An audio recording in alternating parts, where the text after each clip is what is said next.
Sometimes, when you have a rhythm, you have to break it. And sometimes, when you've got none like me, you've got to make it somehow. But I will not buy into your rhyme scheme. I don't want to be the same middle-class white guy who gets everywhere in this scene and give credence to the prescribed decadence of the rich boy drama, educated public school cadence, because that's not how I like my poetry. I like it like I like my 30-day trials, free. I like it like I like my coffee, filling me with unrestricted energy that will force me out of my seat onto my feet to beat down the doors of our oppressors, or dance through the mud-soaked grass and not care who saw my frenetic shaking of ass. Because I've got no rhythm, but I was taught how to spell it.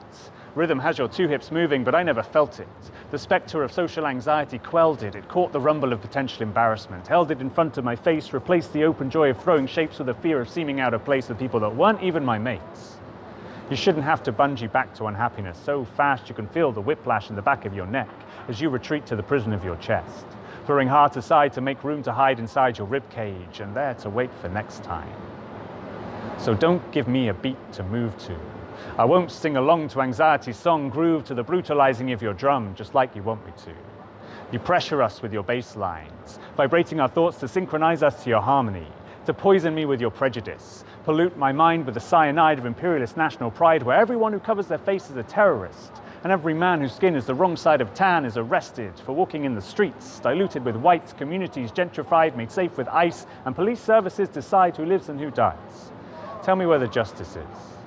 We're a melting pot that couldn't call the kettle black anymore, don't have the energy to fight their war, to barricade the door before they drag you to the curb for squatting in someone else's second home when you'll never even have your first. And you wonder why the mental health of my generation is so poor. Mine's bad enough despite being male and white. I don't know how everyone else survives while beset on all sides by people who drive the worth of their lives to nothing but a number or a tally on a chart to cross off. The truth is, not everyone does. Death by 1,000 cuts, strangled by red tape, attached to the collar of the Minotaur whose labyrinth leads the unsuspecting into his jaws with a sign above the entrance that reads, "Fit for work." It's time to iron out that convolution.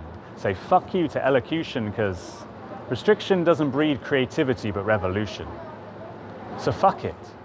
Fuck all your verses and fuck all your sonnets. Fuck every time that you think you've blown it. Fuck anyone who polices your hair, and fuck those who say that you're too smart to swear. Fuck every moment that your knees were shaking because you could be the next prime minister in the making, and when depression and anxiety threatened to form government, be the final vote in that hung parliament. Screw determinism. Don't tell us what to do, because we're the authors of our destiny, not you.